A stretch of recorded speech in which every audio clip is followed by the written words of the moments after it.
Hey everyone. All right, I got some really important stuff today.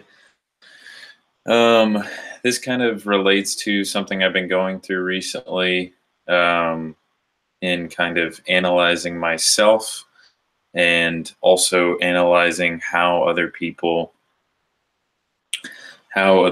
think, how other people um, interact with the world around them, with people around them. And this is something that I've done in recently that I kind of caught a glimpse of. Um, I guess you would say, I noticed it in myself. So I feel like everyone can tap into themselves and the power of self knowledge, which, if you think about it, everything being a fractal, the part containing the whole, that means that your experience as a human can be reflected to the higher experience of humanity, to the higher experience of what everyone feels and thinks and can relate to. So when you tap into the self and you really distance yourself away from things that distract you from that, you get a very real perspective on what it means to be a self or a human being. And that's what I've been going through recently quite a bit. I've recently gone through quite a bit of stress. I'm still kind of going through with my car broke down and I'm getting it fixed, and um, just a bunch of things have accumulated. And also, I've kind of noticed some things I've been doing recently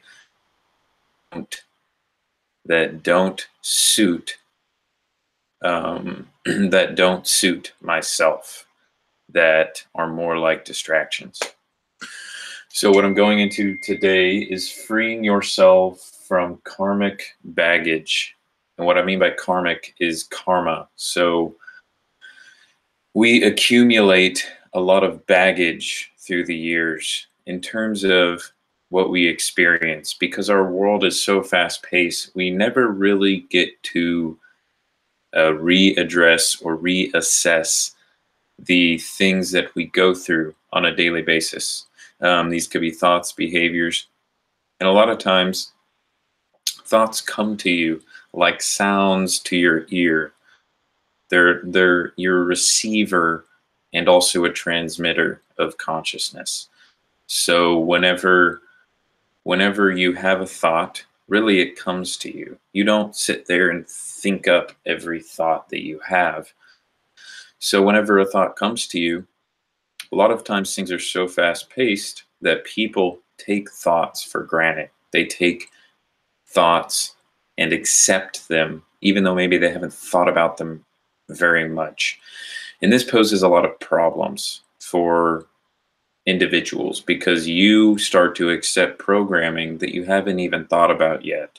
And I've done this a lot in my life. So I feel like it's really important to talk to people about, because let me change my camera. It's a little high.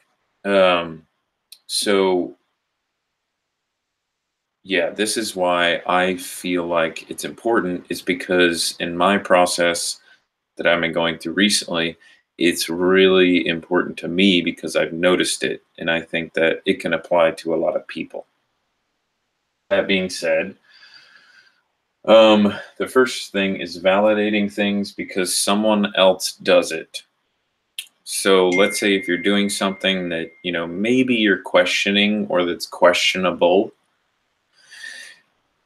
what my mind does is it immediately attaches to someone else who's really awesome, who's also doing it. So someone else who's really impressive or successful or any of these other things, and they're doing it. So then it must mean that it's okay that I do it, even though you don't really know that. You can't be sure about that. I mean, you kind of can be, but that's a different story. That's something that deals with the self. So another one is self-questioning behavior. So whenever you do something Why do you do something in a specific way? That's really important, because a lot of times we learn things through other people, and sometimes we don't. I and the universal you don't question things that you do. So it's really important to start questioning those things, because you don't know if they're efficient or applicable or successful at all. A lot of our behaviors we tend to do because they are mostly automatic. And stepping outside of that and getting an objective view of that is really hard to do.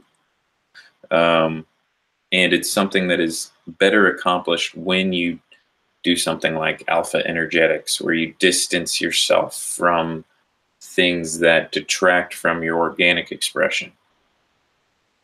So, validating behaviors because authority figures also does it. It kind of relates back to what I was saying earlier. So, I would be thinking of someone else, let's say a health figure or an authority figure of some sort, some person in power that does it.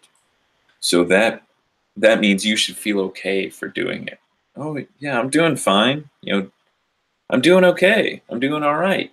Everything's all right. I'm doing these things that other people approve of, and this makes this honestly, it makes me feel better about doing certain things that maybe I really don't even want to do, or would have come to without them.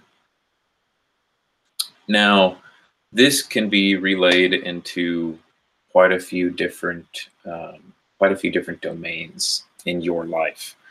But one of the things that's wrong with this is it eliminates the potentiality of self-validation through experiential knowledge. So let's just say if you were to question one of those things, if that were to come up in your mind and you were to say, oh well, this person does it, it must be okay. This person does it, it must be okay to do. Let's say if you question that, you said no, and you distance yourself from it. And what that does is it lets you observe it, and it lets you experience it objectively.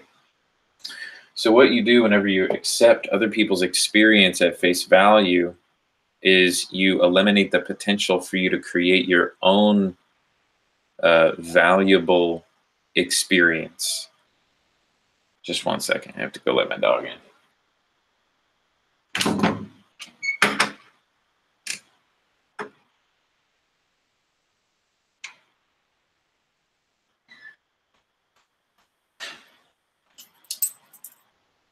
Wait.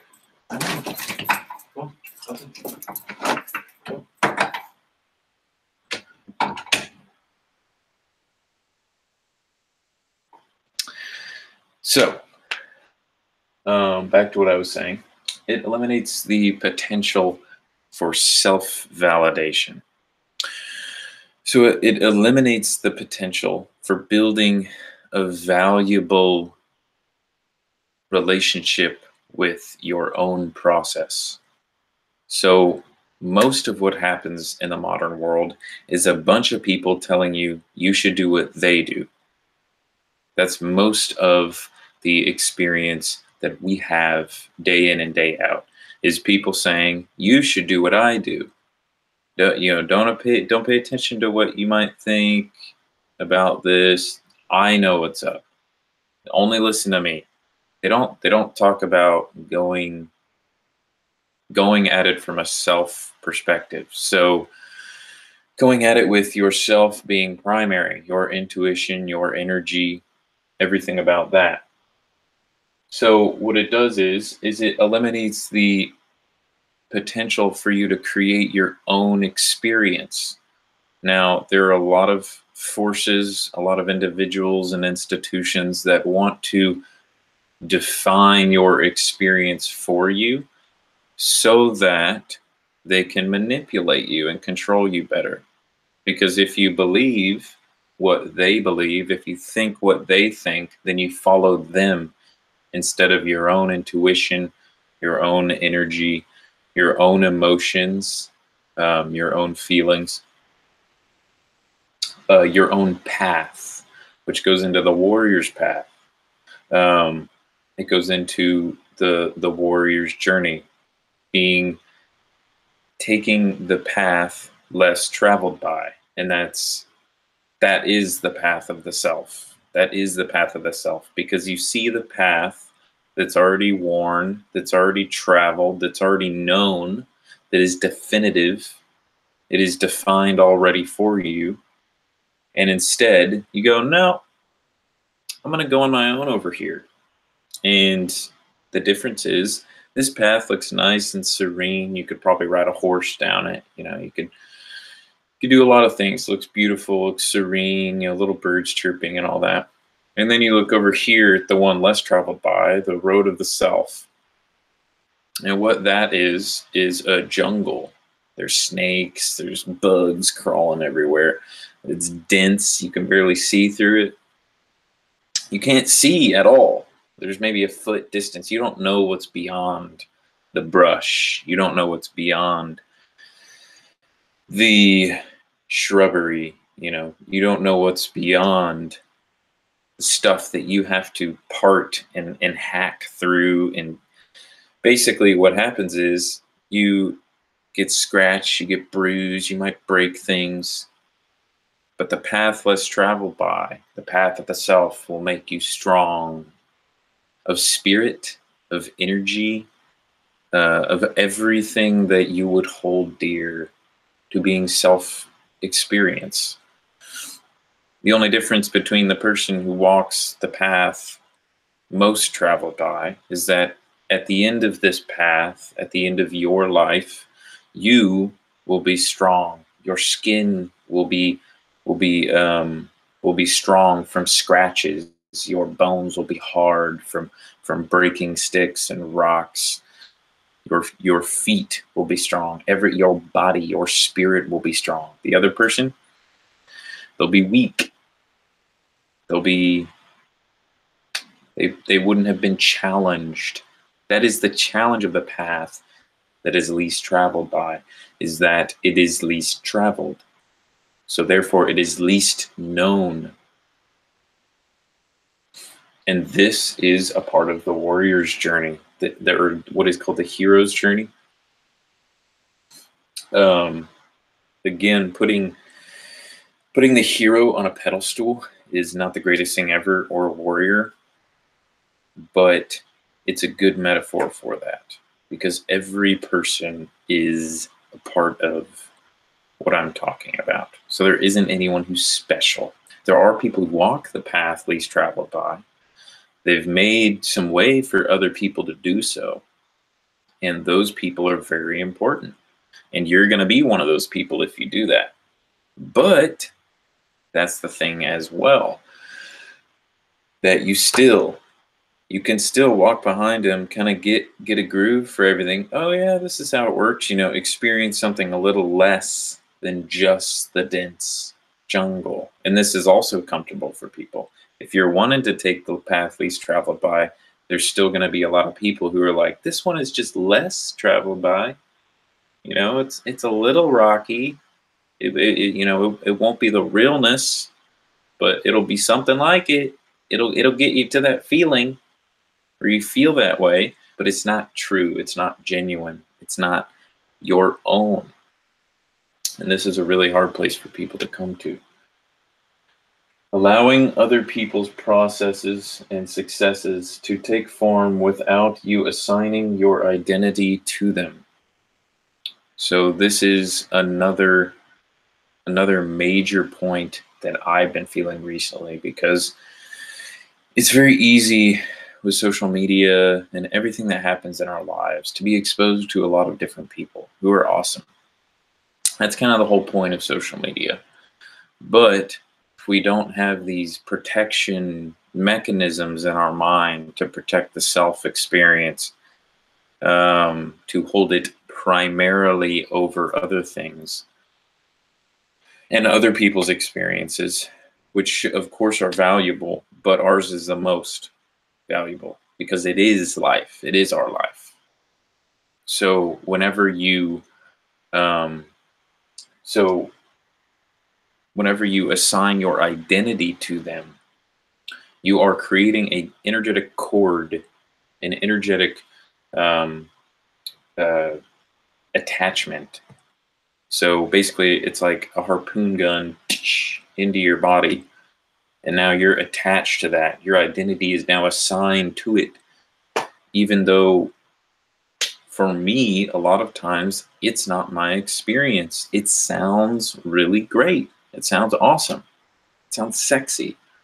You know, it feeds that part of yourself that really wants that experience.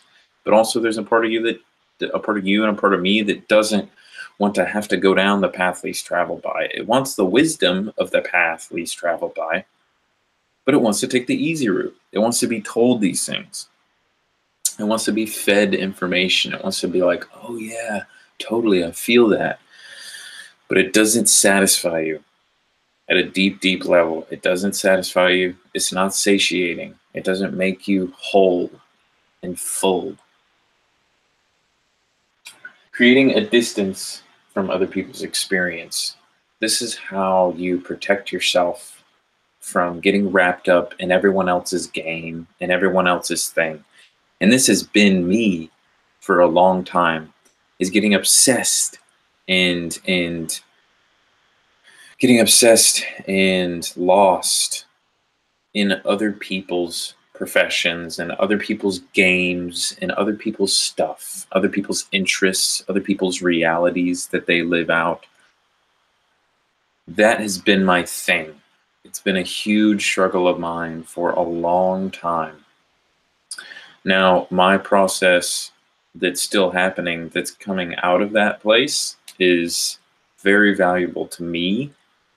I'm definitely trying to get away from that, where I don't assign my identity to things like that, because they are detrimental to your ultimate process. Yes, where I'm going to is a wonderful place, but in terms of like my state, but it's like I could have just short-circuited it by just giving myself distance and really addressing the self, me, addressing my psyche, my body, my everything. Everything that is what this is right here. Another one is not reading other people's experiences. Oh, not needing other people's experiences to feel better about your own. So, not needing other people's experiences to feel better, to feel comfortable. Because the path least traveled by, the path of the self, the path of real self-knowing and self-knowledge, knowledge being the ledge of know, being the ledge of knowing, the real path to self-knowledge is this: not needing other people's experiences, because it's very, very uncomfortable to I mean, you're going to have scratches, you're going to be, miserable and cold and wet, you're going to be miserable for a while whenever you're going through this, because it's very uncomfortable. The self is very uncomfortable. Everything that has to be done with it is against everything you've been taught over your life. But it's the most important thing in your life, is the self, because everything else stems from it. All these other things and everything else in your life depends on your relationship to it. So it's incredibly important. And this also goes into affirmations, and I'm going to make another video about this, but needing something or someone to tell you you're okay, everything's okay, for you to actually be okay. And what this does is that you never actually get to know yourself. You actually never get to know who you really are, which might be someone who doesn't think that way, who doesn't think it's okay, or that everything's okay, or that I'm okay, or that I like myself as I am. or that I am what I am, what I am, what I say, that I am what I say, that I walk my walk, that I walk my talk, all of those things. So not needing other people's experiences to make you feel better about what I'm going to talk about in a little bit, which is the void of the self, which is I call the whole, the wholeness, like a whole, like a black hole, a wholeness, a oneness. Not as some people would think, a black hole being into, into decimation. I'm talking about a black hole being making the darkness, the void, the zone that is conscious. Just like I think it was Jung. Don't the process of enlightenment is not making pillars, not making these pillars of light that illuminate everything, but making the darkness conscious. I believe that's what it was. I might be wrong. Making the darkness conscious, and then defending that darkness, defending that place, which is what I go into here, which is defending your primal position. So defending your primary position, where you hold your self relationship and your self experience as primary to other people's, but you still are open to their value, the value of other people's experience, and whether or not you can experience them as well with them. You can have dual experiences. You can experience things through other people's experience. But most people, including myself, have taken things face value. So they say, oh, you're an authority figure. Oh, you're this thing. Okay, so now I believe what you say. Now I do as you do. Now, just because you have money, just because you have this or that or this or that, I'm going to do as you do what you say. And you never really get to know your self process, which in my opinion is more valuable than that guy's process. Yeah, you can walk his talk, do all the things he does, do all the things she does, but it'll never be yours. Or you can go off, make a bunch of mistakes and failures and, do all sorts of things that you never thought you would do. And in the end, it'll be yours. And then you can write a book about it. And then you can tell people what to do. And then you can do all the things they are trying to do to you. Except from there, you'll have the knowledge of the self. You'll be able to navigate it more. Then you can go back to that guy. You can say, okay, I have knowledge of the self, my own process, how I do things, how I learn things, how I progress. Now let's try out that program. Now let's try out that thing. But you can't do all this stuff until you understand yourself at a deep level. And that means getting all these distractions and different little things off of you. Diving deep into self-evidence. So what this means is building a self-evidency. So building success through self-experience, which is the most valuable thing ever. Because if you're trying to accomplish something and you do it, you are successful at it. To what extent are you successful at it? And you can analyze it from there. Okay, that was good. Okay, that was not so good. Okay, that was great. But you can never get to that point because there's all these things overshadowing it. There's all these people giving you firecrackers to throw at your wood for your real fire. And really, you need to go back. You need to get the kindling. You need to work on your flame. Work on your flame. Don't let other people try and tell you how to do everything. Work on it yourself because you are the person. You have the potential.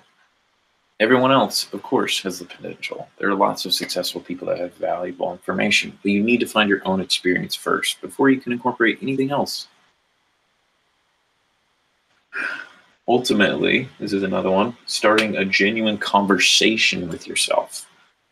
So this goes into something that I've done in the past a lot, that I still do, and I catch myself, is having a conversation with yourself. I know that sounds crazy. Actually, it doesn't sound crazy. So whenever you have thoughts, in your mind or in literally say it, question it. If you have a thought, question it. Why would that happen? How would that happen? In what way would, what you ask a bunch of questions? A lot of times it's why. Why does that? What does that mean? What is, and then also get into observing thoughts. You don't even have to respond to some. You can just let them sit there. And sometimes they go away. Sometimes there are important ones you need to ask questions about in your mind. Once you start to ask questions, then things open up in your mind, so that before, when you had thoughts, you were just like, no, yes, okay, whatever, no, you just either accepted them or didn't. Now it's like, why would I accept that? Why would I not accept that? And then you kind of go into all these different layers of the self that seem kind of simple, but aren't really, that are super complex and that are complex in terms of implications for what they mean. So, whenever you go into the conversation with yourself, you you don't want to create commands, which is what I would do. If some crazy thoughts came up, I got all stressful. I would be like, okay, calm down. Okay, do this. Okay, everything's all right. Don't worry about it. Blah blah blah blah blah.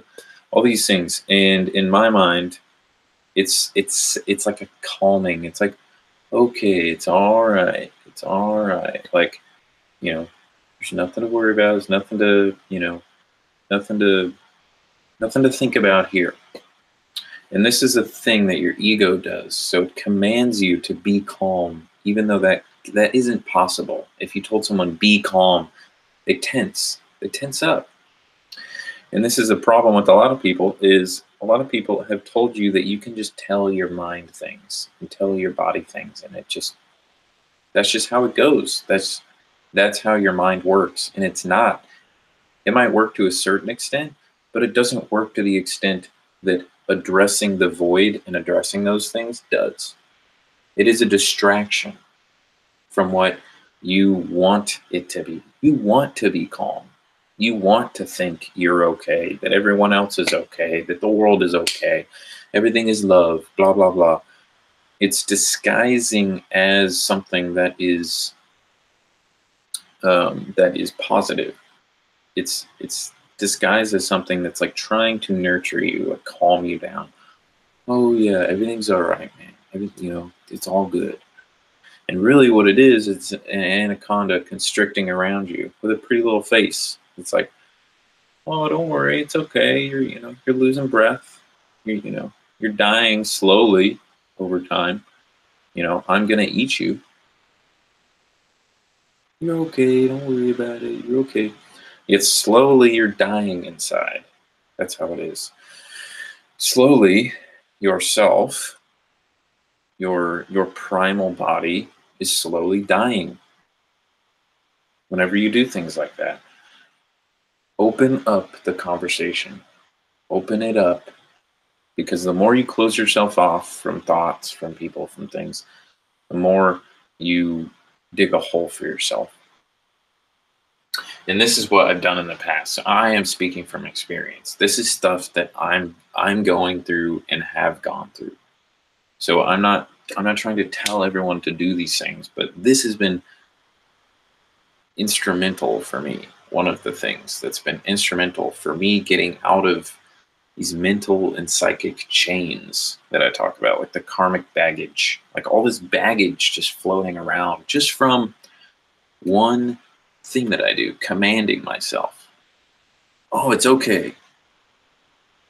It's like, is it? Is it okay? Do you feel okay about yourself?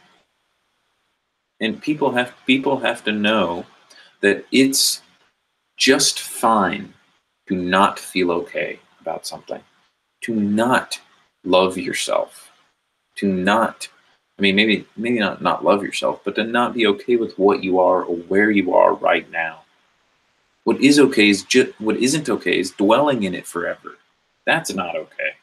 What is okay is admitting it, addressing it. That's the first step. That's the first step to being like, okay, there's a problem. Yeah, wow, this is really bad. I really don't like how this is right now. I don't like it. Um, and then from there, you can create progress. You can start asking questions. Why, why do I feel this way? Um, how can I do something about it? What can I do about it? Who can help me in a constructive way, not in a way that's like, just do what I do, and you'll get everything in life. Um, okay, next one. When thoughts emerge from the field, ask questions to them as if they were someone in the room with you. Just like what we were saying earlier.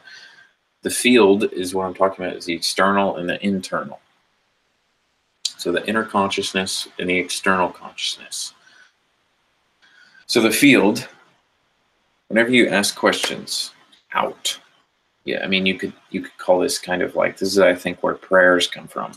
You kind of ask questions, you ask for things out into the field. And usually, maybe not always, they're answered because it opens up something in your mind. And it's because you're a receiver and also a transmitter. Whenever you transmit something, it opens up for there to be something received. So something receives. And it's been happening a lot to me recently. I've been just asking questions in my mind, and slowly my mind figures it out, because that's how it's supposed to be. You're supposed to be able to ask yourself questions and figure it out. Yes, other people's help is wonderful. Okay. But first and foremost, it's yours. Your conversation with yourself, your thing up here that's happening. So, next one. Understand that you affect the field and the field affects you. Kind of on a similar vein as what I said last. So you affect the field, like in quantum mechanics, like spirit mechanics kind of thing. You affect the field and the field affects you. If you've ever wanted to read a cool book, there's a really good book called The Biology of Belief by Bruce Lipton. He's a scientist. He wrote a book about how belief and thoughts can actually alter your genes, your cells, your body, your organic expression through the process of changing the way you think. And it's a really important book. It will change the way you think, but also what you think about, where you put your attention and your intention, which is something I've talked about in some videos. You affect the field, so you do affect your body, you do affect your genes, all of these things, with thoughts, with behaviors, with all of this stuff. You could go into epigenetics, all that good stuff. And the field affects you, so the genes affect you back. Your body affects you back. It's a, I don't know if it's equal, but it is an exchange system. It's like an electrical roundabout. You have your inner body. You have your inner consciousness, and that affects the outer body, the outer stuff, the stuff that you perceive on as being the outside. You could say the inner consciousness up here, where you go whenever you close your eyes, the awareness affects the external body, environment, all this stuff, and the environment affects back. So it's an interplay, it's an exchange. And it's never one over the other. It's never mind over matter completely. There's also matter over mind, because it's an intercourse. It's a playing that is happening. It is a relationship. It's a back and forth situation. It's not ever going to be one over the other completely. Although science is trying to do that for sure with artificial intelligence and all that kind of stuff. It's creating super unnatural conditions for life. Maybe it's the next step in human evolution. Who knows? I don't know. But it certainly seems pretty unnatural. Another one is needing other people's experience as grounds for approval to your own is harmful to your ultimate process. In my opinion, taking other people's experience and just kind of inserting it in here, being like, okay, approved. This, this message was approved, and not questioning it and being like, whoa, addressing that, being like, okay, that's cool. And then setting it down, being like, that goes over there. What do I think about it? What do I want to do? What do I want? And what this does is it pushes you back a step, because it doesn't have you address the self experience. What it has you do is address this other person's experience instead, because that's what you're looking for whenever you go to find help or go to find someone to listen to, because you're devaluing yourself. You're saying, okay, I need something. I need something over here. And someone's always going to give you something if you ask for it. Someone's always, but it's an unconscious asking. You're going and searching for those things, so they will be found, they will be given, but they'll have nothing to do with you. They'll have nothing to do with what you think, what, yourself. They might be similar, but they won't be truly felt because they're not experienced. And this is really hard for this is really hard for me to go through, because it's a difficult thing to do, for sure, is to say no to people who inspire you, to say no to people who, and not to them personally, like, no, I hate you, but to give distance and say, you're good over there, doing your own thing. Let me do mine. We can exist in the same plane without you affecting me so much. You create distance from that. You create this protection for yourself so that these little programs aren't put into you without you even knowing it. You're just like, oh, okay. And then basically what happens is that you haven't developed yourself in that respect. So your body thinks it has, your mind thinks it has, but your body knows it hasn't. So it's this weird imbalance that happens, and then it's like, and then the whole thing falls down, and you're like, what happened? What? And that's what happened. That's what happened to me a lot. Is I would get into these places where I knew something. I knew I was detracting from something. I knew I was kind of getting lost. But I would try and make myself feel okay about it. Oh, okay, yeah, that person does it, or this person does it, or this person does it. And it's a trap. It's a prison. It's an enclosure. Whenever you do that, you're just, you're throwing your tiger a steak when it wants to hunt. And that's a really important thing to mention, because you want to experience things of your own volition, of your own freedom, not what other people say to do. What's important is to say no to others' experience for validation. So whenever you're doing something, you question it, your mind immediately tries to go find someone or something that does that thing. Say no. Why do you need other people's approval to do what you feel is right, to do what you feel intuitively, intimately, innately, organically? Why do you need that guy's approval? Why do you need anyone's approval? If you're doing something, feels right, it is right in your experience, why do you need someone else's approval? Why, and this is a question I ask, why do I need validation? And I got to a point in my thinking, and this is something I encourage everyone to do, is think on it. But I got to the conclusion that it makes me feel better whenever I'm in a high stress situation or an environment of that sort. It makes me feel better to think someone else is doing what I'm doing, because then I can go, all this stuff I don't really know about, all this stuff that I can't control seems like a little more in control now, because it seems like that person has it in control. So now I don't think about how little, what I have control over in this life. I don't think of what I can do in this life. I don't think about what I have an effect towards in this life. What I think about is what other people do. Instead of saying, okay, I honestly only know so much. We all only know so much. Whenever you say, do I think I'm healthy? Do I think I'm going to make it through another day? Think I'm going to be alive at the end of this day? All sorts of things can come up in your mind.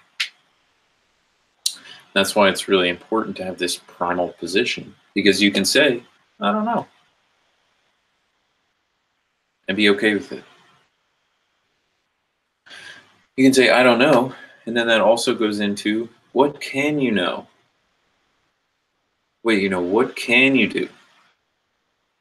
What do you have control over? If any? What is it? And if you don't reclaim this primal position, you will never know, because someone always has an answer for you. Someone always has an answer. Always. No matter what it is. It could be so ridiculous. Do I have control over my life? Absolutely, sir. You have control over every single thing. Every single thing. Huge inspirational speech about it. I'm not saying people don't. But you won't know here how much control you have. And from my experience, I don't have control over much. I have control over my intention, or my inner tension, like a tension on a tightrope, my inner consciousness. And I have control over my attention, the at tension, the tension like a tightrope like a psychic tightrope. At tension, where it's at. The tension in your consciousness, the attention that you create to focus on things. For me, that's one of the only things that I have control over. I don't know, maybe I had more control, but that's all I've come to now, is that all I can control is my intention and my attention, where I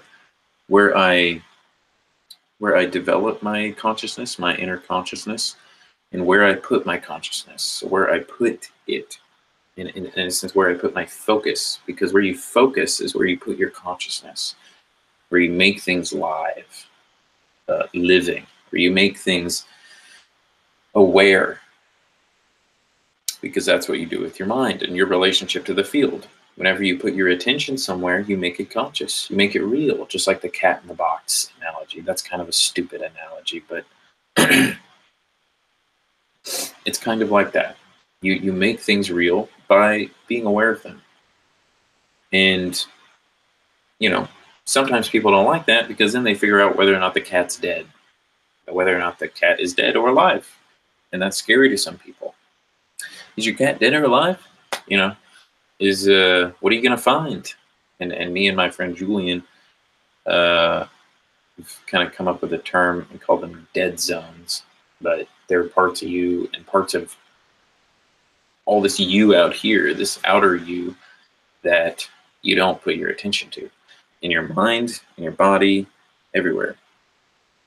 And these are dead zones where either someone has, put up a sign right there that's like, oh, here's your answer. And right behind that billboard is just a bunch of rotten shit on the ground, or, just behind that billboard is some fucking dead thing right there. And it's like, oh, that was yourself.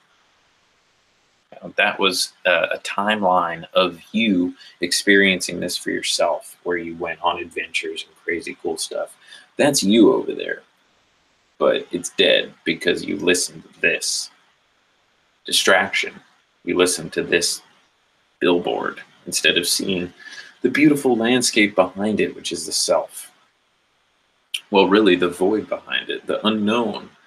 So it could be beautiful, it could be pretty freaky, it could be pretty scary. That's the whole point. And this kind of goes into find each one of your dependencies and sever them reasonably, of course. I depend on my car to get to work. I'm not going to stop using my car. That's, to me, that's not reasonable. Now, maybe down the line, when that's possible, maybe, I don't know, could happen. But reasonably, sever dependencies that aren't functional. So I use my car to get to work. That's functional. I don't use it for anything else. I don't use it for anything special that it's not supposed to be used for. So get all those dependencies you have that are reasonable, that are functional, that don't detract from your organic expression. You could argue that my car does that, but I don't think so. Because there, in that space, like when Neo was in the pod and all those things came off of, and he fell into the pod, and he kind of realized that there's this huge, massive control system around him. This huge, massive machine, this unloving, uncaring, little weird insectoid institution that was over it, called the Matrix. He realized that in his real form, he was all pale and weak and he falls and he goes down the tunnel. And they bring him in and they're doing all the surgeries on him and taking everything out and stuff, putting needles in him. And he's like, and I mentioned this in one of my videos. He's like, he asked why his eyes hurt when he looked into the light. And once you sever all these connections, you get to this point. And what Morpheus says, after he's like, why do my eyes hurt? He says, because you've never used them before. So you've never actually used your real human capacity. You've never had a connection to what it really means to be you. When you sever all these dependencies and you sever all these connections that make you feel better about the unknown, about the unknowable, about the path least traveled by. There are all these things that make you feel better about the path most traveled by, which is the path of doing what I was saying, is validating your experience through other people's and being okay with that. Being okay with not experiencing that for yourself. And that's been a huge problem for me. And whenever you sever all of these things, you are left with wounds. You are left with festering wounds of these little receptor things of your transceiver. They're huge wounds to these kind of nodes in your body. And you have to feel the wholeness that is left. So after these wounds heal, after they heal over, what you're left with is your real self, yourself whole. So you're left with a whole where there was once a bunch of stuff that you had. There's now a hole there. And what I mean by that is an actual hole. And it also goes into being okay with the void, because it's more like a black hole. So it is this void, this potential energy field. It is like a pregnant point, a point of pregnancy, of potential that is unknown, that is unknowable until it is pursued. And then it becomes, it's still unknown and unknowable the whole time. It's still very uncomfortable. But it's a process that I've experienced much value in, and I think other people can experience the same value. And being okay with the void, which is the void of the self, which is that silence that you get, silence in conversation, a silence in all these other you know, and all these other areas where people usually pull out their phone, you know, inspiration, motivation, all sorts of things, you know, just get that dopamine going so you feel good about the void. You feel good about not being stimulated. That's why the world we have created is so stimulating, is because it is detracting from, it is distracting from the void, which is the self. And that doesn't, a void doesn't mean nothing either. It means potential. It means, you could call it pregnancy. It means like literally there is just infinite potential kinetic energy. There is infinite potential psychic energy there. And good friend of mine on Facebook named Tobias Lars one time said, avoidance is a void dance. So when you avoid things, you're dancing around the void. You're like, oh, that void isn't there. You know, that non-stimulation zone, that's the real self, that's not there at all. That I don't see that thing. What are you talking about? I'm gonna go over here. You know, it's avoiding the void. It's a void dance. Dancing around the void, you know, pretending like it's not there, you know, taking out all the handouts you can to make it seem as though it's not there. Oh, I'm questioning this thing about myself. You know, it's creating a void. It's creating a space. Okay. Oh no. What's the closest thing I can get to answering this thing? Okay, I found it. Someone else has it for me. So now that's answered. I don't have to think about that void anymore. I don't have to go there. It scares people because it is the jungle. It is the unknown. That it's scary and also incredible and beautiful and whole within itself. It is the wholeness. It is the fulfillment. It is being filled full. Because once you open up those pathways again, once you get those receptors back going by themselves again, once you get your body and your mind going again, you start to fill that space with other things, with more things. Because whenever those distractions or things like that are put in place, they're like little stoppers. So it's like whenever you're about to walk up to the Grand Canyon and a sign and a little poster comes up and it's a picture of the Grand Canyon. And then you just go, oh, that's cool. And then you just walk away. That's what it's like. That's exactly what it's like. Instead of being like, I'm gonna push this billboard out of the way that has a picture of the Grand Canyon on it, it'd be like if you stopped at the Grand Canyon, looked at the map, saw a picture of it, and went, that's cool. So cool, dude. And then walked away. Went back home, didn't look at the actual Grand Canyon, didn't go, oh, that's just a picture. Gotcha. Okay. This is how you get there. Gotcha. Okay. Let's actually go there now. And this is what happens. People get distracted. So they actually don't go there. They don't go to the self. They don't go to the experience of it.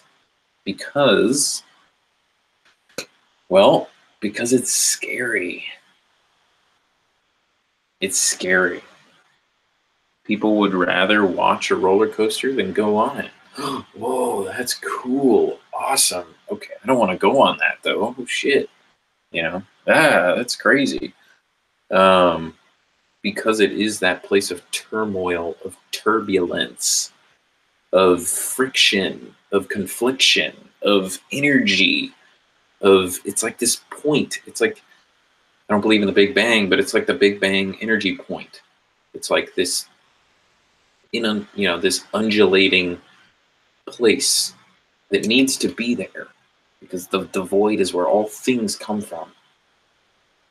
The void, or the potential energy field thing, whatever you want to call it, that place, the point of nothing, technically, the point of void is the starting point. So that's how you get places. You go, okay, I'm not feeling, not feeling stimulated right now towards that. Kind of like whenever you're like, I'm kind of tired today. Instead of being with that tiredness, I'm kind of angry at myself today. I'm kind of really hating myself right now. I really don't like my body. I really don't like the way I think. I really don't like that person. I really don't like the way the world's going. I really don't like this. I really don't like that. If you're not okay with something, be with that thing. If you're not okay with yourself, if you're not okay with someone, be with it. Be there. Don't judge. Don't command things. No, I am okay. This is how I'm going to be. I am okay. Just be with it. Feel it. Feel thoughts. Feel things. You don't have to respond immediately or even ever. Ask questions. Why do I feel this way? Why do I feel stressed out? Is it something I did? Is it something someone else did? Because when you start asking questions, then you get down to the real business. And I can't answer any of them because I'm not you. I can't ask them for you. That's up to you. I can't do those things for you. What I can do is tell you that a relationship with yourself is the primary thing. It's primarily what you should do because everything else comes from that. Everyone talks about happiness and being happy and being fulfilled and having fulfillment. And that word is being filled full, being full to the brim, being filled up. But from a cellular level all the way up, being filled, being that point of ecstaticness where you're just so full that you can't help it, can't even contain it. That's what people want to get to. What they're not willing to do is what it takes to get there. And what it takes to get there is getting all the fluffy stuff off yourself that makes you feel good about life and makes you feel good about things the way they're going right now. Which I can probably tell you is not fucking true. I'm not saying there's just things wrong with the world and there's just things wrong with people. But we're a process. We're a thing that happens. It's okay to be judgmental of yourself. It's okay to not be okay with things you do. It's okay to have problems, to have conflicts that need resolution. That creates importance and value for life. If you avoid your conflicts forever, you know what you're going to be? A lie. When you avoid things, you create a dead zone. You create a dead part of yourself. You create a timeline of existence where you are dead. You create another living thing in another dimension that's not alive, that's not there. That thing's dead. That you over there that would be different and changed and all sorts of other things because of that is dead. Until you put your consciousness there, bring it to life. Bring it back. Breathe it back into existence. If you want to be immortal, if you want to do anything at all, take care of your problems, take care of this, take care of that. Get back to your intention. Get back to your attention. Your intention, meaning what's up here? How do I think? What do I think? Why do I think? All those things. Then attention, where you put that out here. And that goes into all sorts of things, relationships with everything. And if those aren't defined, someone else will define them for you. So you better get on the bandwagon of getting a relationship with yourself, or else someone's going to get to know you real well, and then they're going to work you like a fucking puppet your whole life. So that's a big one. And then the next one, one of my last ones, is understand what you are without validations. So without people saying, good job, pat on the back, good job. Understanding what you are without that, without validations, without things that make you comfortable. What are you? And if you don't know that, you don't fucking know yourself. And don't try and think that you do. That you, I definitely know. I definitely know what I am, what I do, why I do things. No, you fucking don't. I didn't. And I thought I could say that. I thought I could say, oh yeah, I know myself. I have it all figured out. No, I fucking didn't. And I don't think anyone does until they figure out what they are without all their stuff that makes them feel great. Without their fireworks. So there are a lot of things, drugs, all sorts of stuff. All these technologies we have, all these things, rituals and behaviors and all sorts of stuff. If you can get even a glimpse into what you really are, into what you are without those things, it's more valuable than all the gold in the world. It's more valuable than all the material in the world. It's more valuable than the world. It's more valuable than all the people that have ever existed. All great teachers throughout all time have said this in the Bible. The kingdom of heaven is within you. That place. Every culture, meditation, all these ancient practices are around you. The practices at Shavin, all of them come together and create an emphasis on you. An emphasis on how you are the potentiality. You are the universe. You are the universe. That's how it goes. This whole thing we get to experience here, it all has to do with you. It's all you. Ain't nobody else. I mean, there is, but again, primarily, what people need to focus on now is themselves. Not in a selfish sense, not in a selfish, I'm the only one that matters.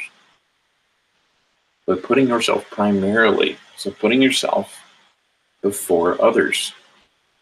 And I know that sounds crazy because a lot of people say, no, put others before yourself because then you're an uncaring asshole. Those people are uncaring assholes. No one is more important than you. No one. Because you are you. The person that would perceive someone else to be more important is the person perceiving it. Of course you're more important than everyone else. Not in the sense of you're more important in terms of you're better. Not in terms of you should be over them. You should be ruling them. Yourself is the most important thing. The self. Not what you do with the self. That's not the most important thing ever. I mean, it should be to you because it's you doing it. That's how you create value for yourself. There's this whole groupthink mentality, which makes us believe that Mother Teresa, the apex of all caring individuals, is the real shit. And she's wonderful, I'm sure. But she gave her life away to helping people. I understand helping people can have a lot of value. Helping people can do a lot. It really can. But when people like me, when people like everyone,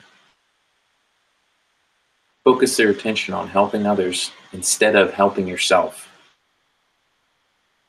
They bypass a really important process, which is if you, now this might have happened with Mother Teresa, if you develop yourself a lot, then you can help other people. But if you haven't done that yet, it's just going to be going through the fucking motions. You're not really going to feel it.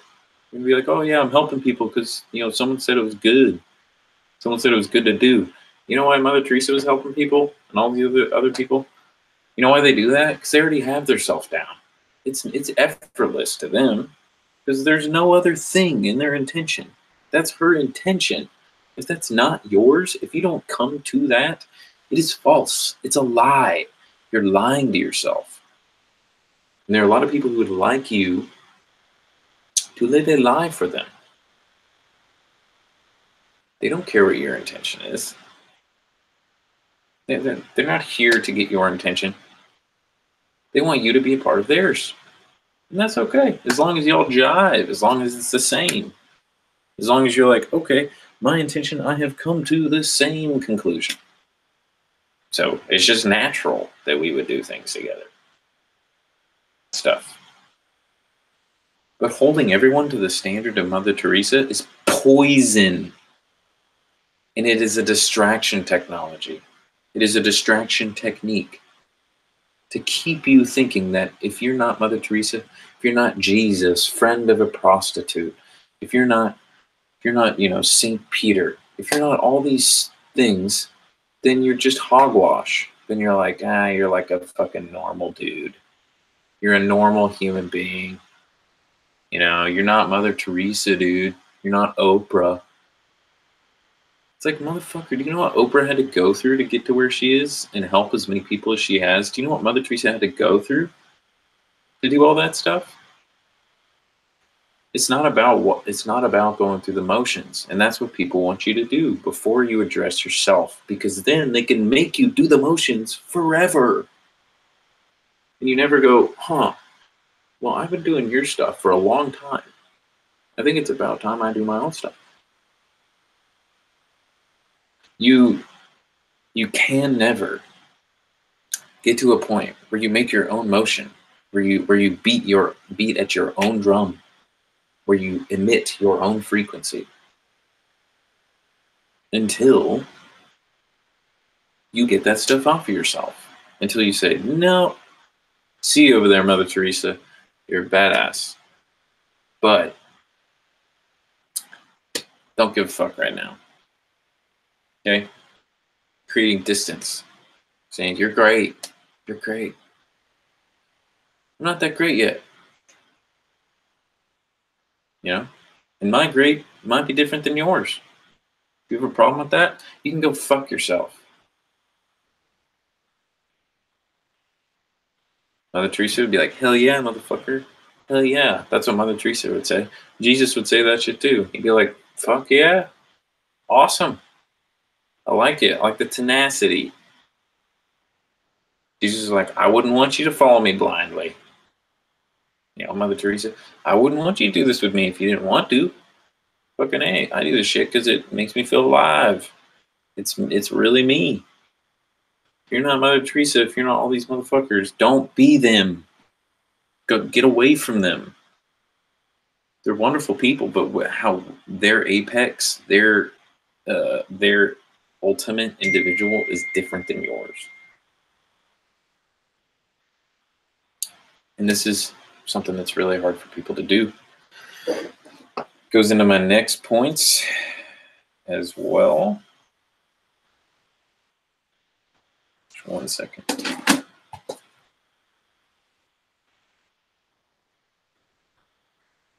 How do you stop yourself from adhering to such comparison prisons? So, how do you stop yourself from adhering to such comparison traps, comparison prisons, ensnarements? How do you do that?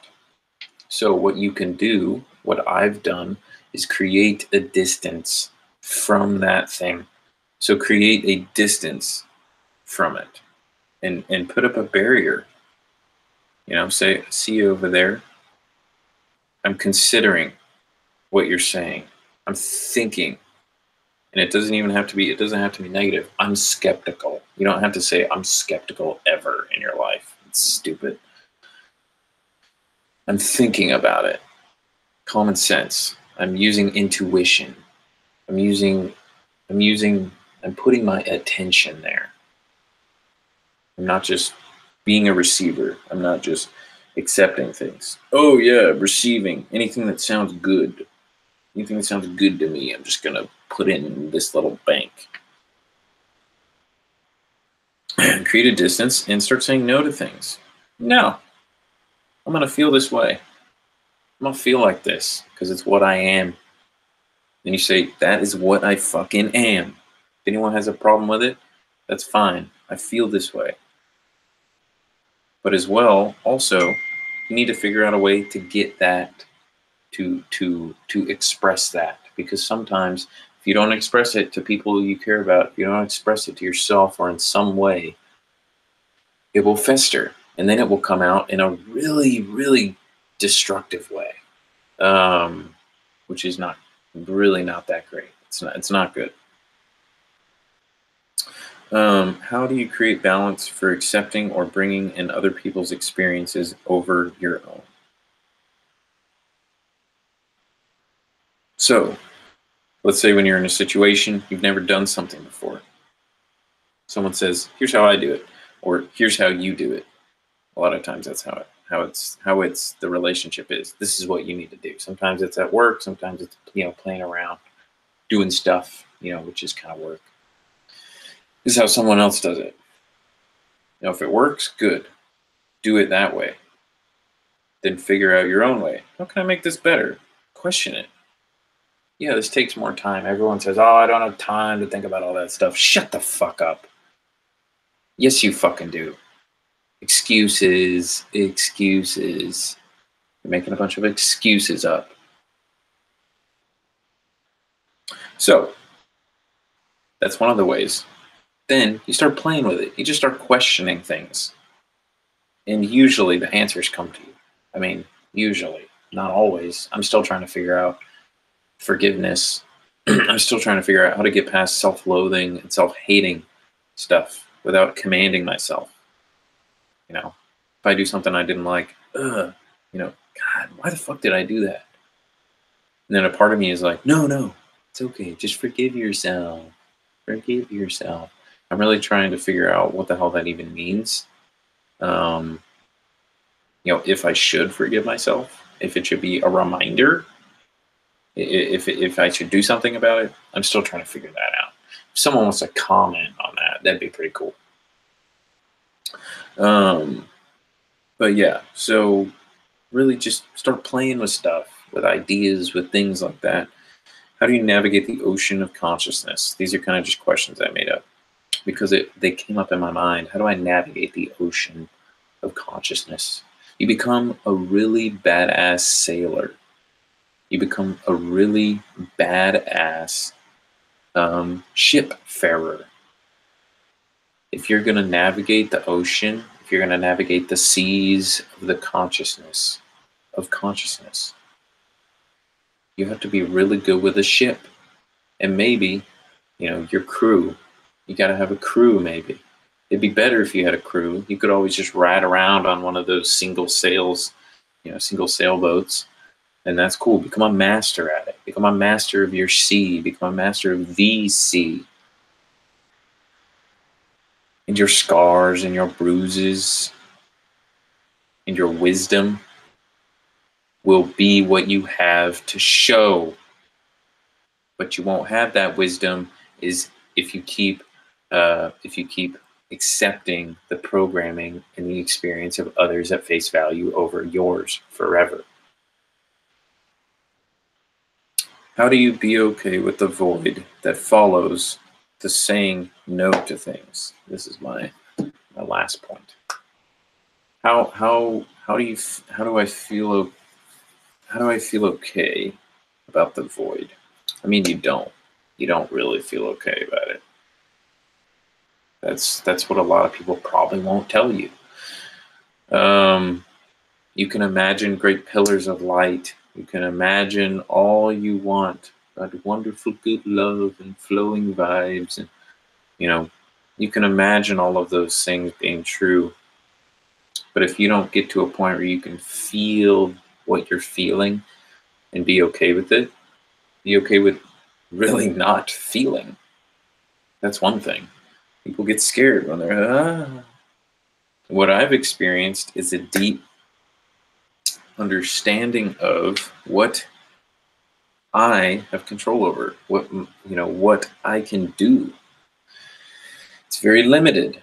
It's limited to my intention and my attention, where I put my consciousness, where I make things aware, conscious, alive. I can do different things with my body. I can move it around. I can move, my head, my body.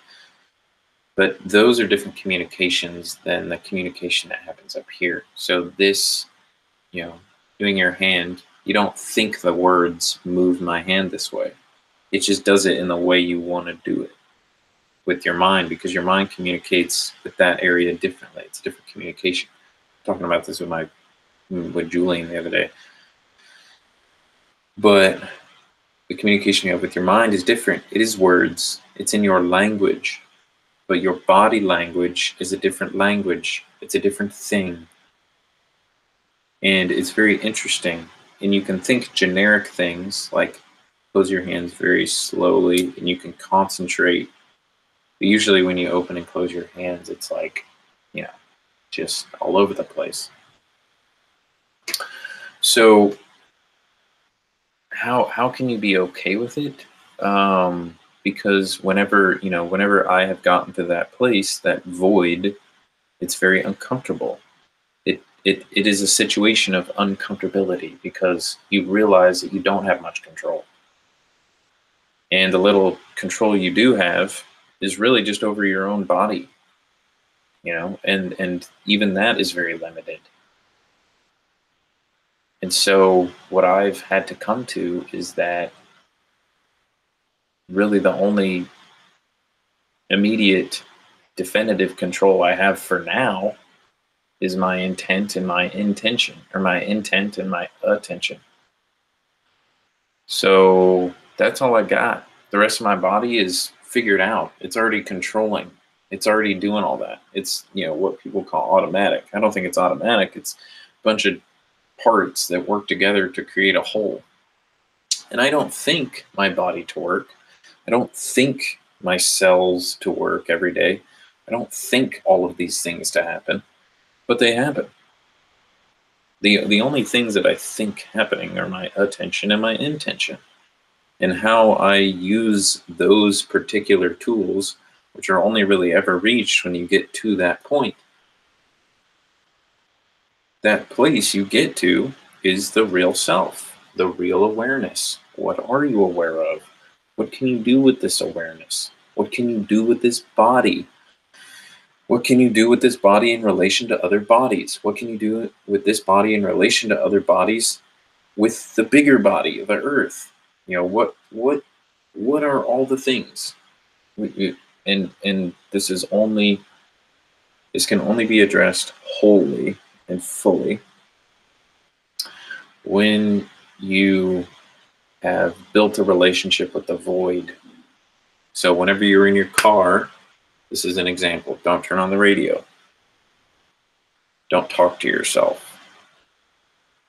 That's another way that your mind distracts itself. Don't talk to yourself. Just drive. Just drive. No music, no texting. And trust me, I listen to music sometimes. But if you don't create importance for not having it on, for just being, it will just be distraction. And you might not know it, but it is. So that's one example. Another example, when you're going to work, don't drink coffee. It's really hard to do. And I drink it from time to time still. But if you don't create an importance on not, you don't create an importance on just being, just doing, just being human, being whatever you're feeling, you will be trapped. You will be trapped inside of illusion, because coffee is the illusion of extra energy, of mental energy. But if you cannot cultivate that mental energy without it, what you are is your mental energy is the coffee. That coffee gives it to you. I've explained this in other videos about how different techniques and technologies and chemicals and practices and rituals enslave people to them because of their relationship. You seek it for that reason. The expression of coffee is to give you this energy. But the expression of you should be using it as side stuff, as accoutrement. It shouldn't be, I get my energy from coffee, because then you're bowing down to it. You are now the coffee slave. So this goes into that kind of programming. But how can you be okay with the void? I'm really not sure. It's a really good question, though. How can you be okay with the void when you get rid of all the things that when you get rid of all the attachments you have, reasonably, of course, when you get rid of the coffee you drink to stay awake at work, when you get rid of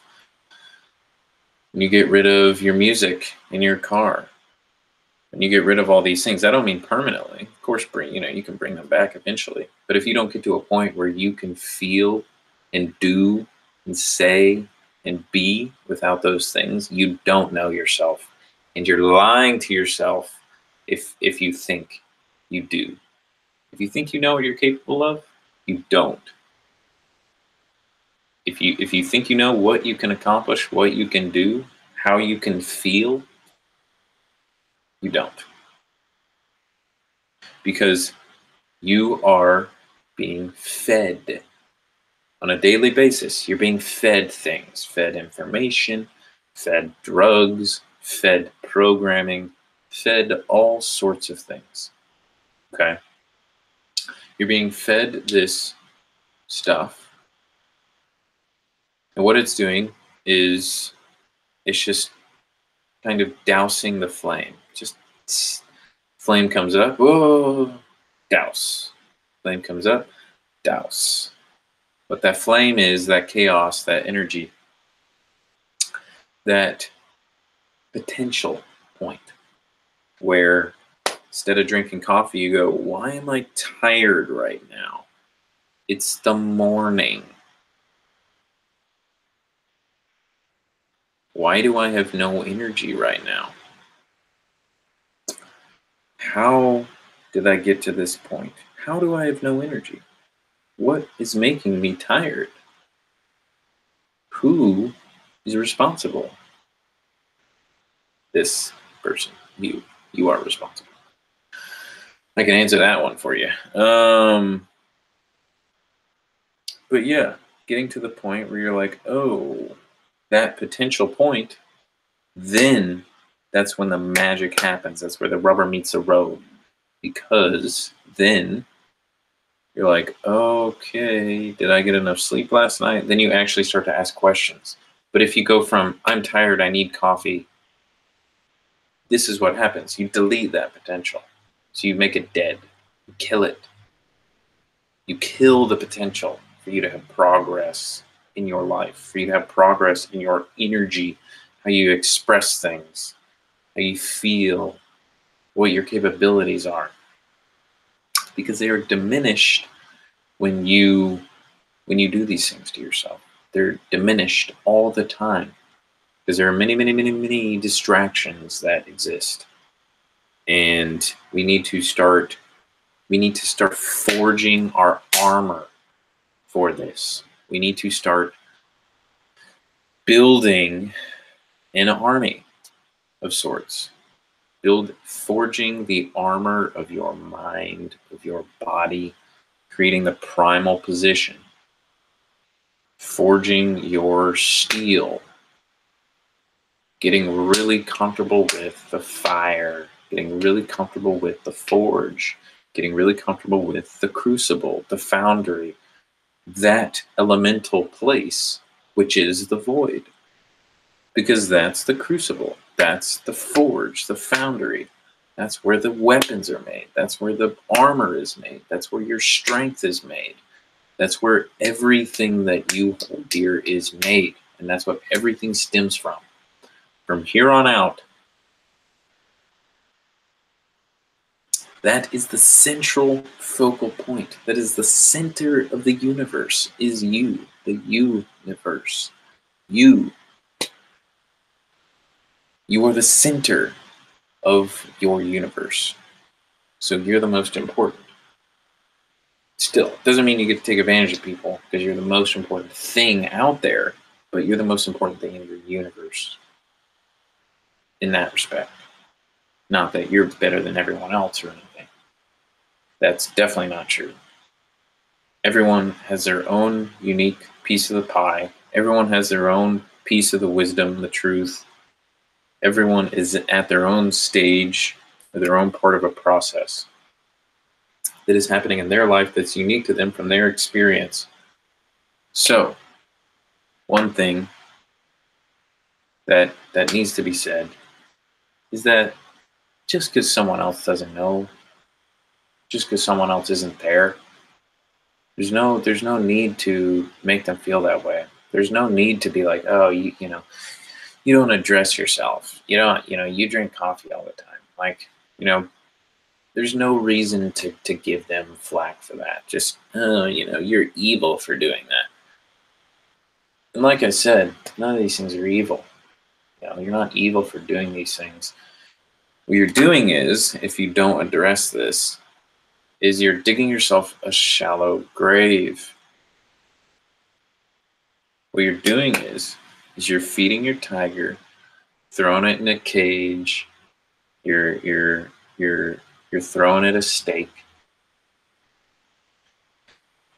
before ever showing it the jungle. You're throwing it in a cage. So it can't be a tiger. Your tiger gets angry. It goes, no, fuck you. I want to hunt. Get me the fuck out of this cage. Okay. What you're going to have to do is you're going to have to wrestle with a tiger. For sure. In order to get that tiger back into the wild, back into the jungle, you're going to have to wrestle it. Probably going to get fucked up while you're doing it. But it's very important. You open the cage, he jumps out, he attacks you. He's like, the fuck is wrong with you, you fucking asshole? Putting me in a cage? Fucking bitch. So then you wrestle, you fight all the way outside. And then we're both standing there like, oh shit. Fucking badass. This looks cool. It's beautiful. It's chaotic. It's serene and unknown. And all the things come up. And then the tiger goes, I know this place. He just jumps out into the jungle. Yay! Having so much fun. You're kind of, psychologically, of course, you're a little different. You're like, ooh, what's that? Ooh. And you navigate it a little differently than your tiger. Your tiger knows it. It's its natural state. Your primal self knows the jungle. It's like, yep, that's over there. But you are trying to think your way out of it. And it's not going to fucking happen. And it's a really funny relationship because your intellectual mind isn't on par with this body, the primal body. What people call the shadow self. Your shadow, because a lot of it is demonized in society. There are tons of things that happen. But one of the best things you can do first is to just start questioning things. Just to really get a glimpse, really get a look at what your real energy is. And I want to take this really far. So I want to postulate that I don't think that there is an end to what human beings can potentiate. I don't think there's an end to what we can do physically and mentally, how long we can live, how much we can live.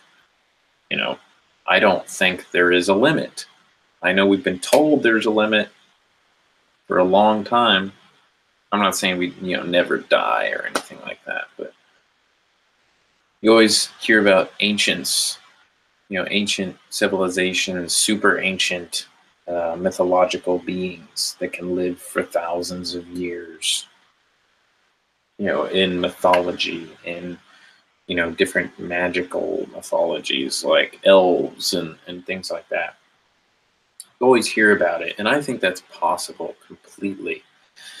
Because really, to the extent that someone ages is to the extent of their intent and their attention. A lot of people ascribe themselves to being old. A lot of people ascribe themselves to being young, and there being a difference. In that at one point you get old. It's a very, very held belief. And in the biology of belief, it talks about how that can affect how you age. That can affect your cells, how they function, how they express. All of these things are communicative to your cells. So whenever you say, oh, I'm not going to do that for myself, I'm going to outsource that to someone else. That's doing that. That's creating that environment for you. Your body is saying, oh, okay, I got that communication. That means, I'm comfortable. I can settle in. I can start to age now. I can start to get old now. When you don't give your body resistance, that's a big one. One of the most important things is giving your body resistance. Because if you give your body enough resistance in the right ways, your body is satiated by it because your body wants that. Hence why there's so many people with chronic diseases and obesity and all sorts of things, because their genes are already there for it. All they have to do is create the intention for getting that there. And as well, people will say genetics define everything. No, they don't, not at all. They both define each other. Your decisions, your genetics. And this is what me and my girlfriend were talking about. She really likes it as well. She really likes the idea of genetics. But epigenetics, genetics, the physical genetics, all sorts of things interplay with each other. And being able to get your intent and your attention down, that is the basis. From there, you can stem out. Yes, you don't just control everything with your intention, but you do control a lot. You affect things. And to what extent that you are consistent with that effect might depict whether or not you live 60 years or 200, 300 years. There was a man in China who lived to be 220 years old on record. He did something like eat goji berries every day or something like that. But it was probably had to do with his intention. Because if your intent is strong enough not to die, to maintain your body, to maintain everything, your body responds in that way when you put your attention to those things. When you put your attention to things that give you resistance in the way that your body needs. Then you create an optimal state for yourself where you can progress infinitely outward. And a lot of times I think of a tree. How does a tree become so old? How does a tree become so large and big and wonderful? Well, it gets a lot of friends. It gets a lot of symbiotic organisms to help it out. It gets friends. And that's a big part. We have helpers here. We have plants and animals and all different kinds of helpers to help us become great, to help us become alpha, which is something I'm not at yet. I'll tell you that much. I'm not there yet. I don't think, I'm not sure when that day will be. Maybe it won't be, but I'm on the path. And I'm doing what I'm saying now. This is experiential. It's not me just conceptually bringing these things to you. It's me experiencing them and doing them. And it's really hard. It's really difficult. I haven't been completely successful. I've actually had a pretty rocky start. It's been pretty difficult and stressful. But again, being okay with that is a big thing. One thing I'm working on now is being able to forgive myself, if that's even possible, for things that I've done. Being able to look past things that I've done and create new things. And that's a focus I'm trying to work on now. And I'll probably create some more videos about it, because the self-loathing and self-hating thing is really big in this world. Being okay with doing something stupid, I'm not sure about. If there's an anger towards something, it might be constructive. I'm not sure. Still got to go into it, ask some questions. I've already asked questions. I've already put the questions out, but I haven't really got much of an answer. I have gotten an answer to why I validate, why I go to people's validations, go to different things that people do. It's to make me feel better about not having that experience, and not being with that void. And I think this is really helpful to everyone. That concludes my second lecture in my series of lectures having to do with something I call alpha energetics. So it's kind of like bioenergetics. I've looked a little bit into bioenergetics. It's a little different, but I'm just kind of creating my own take on it.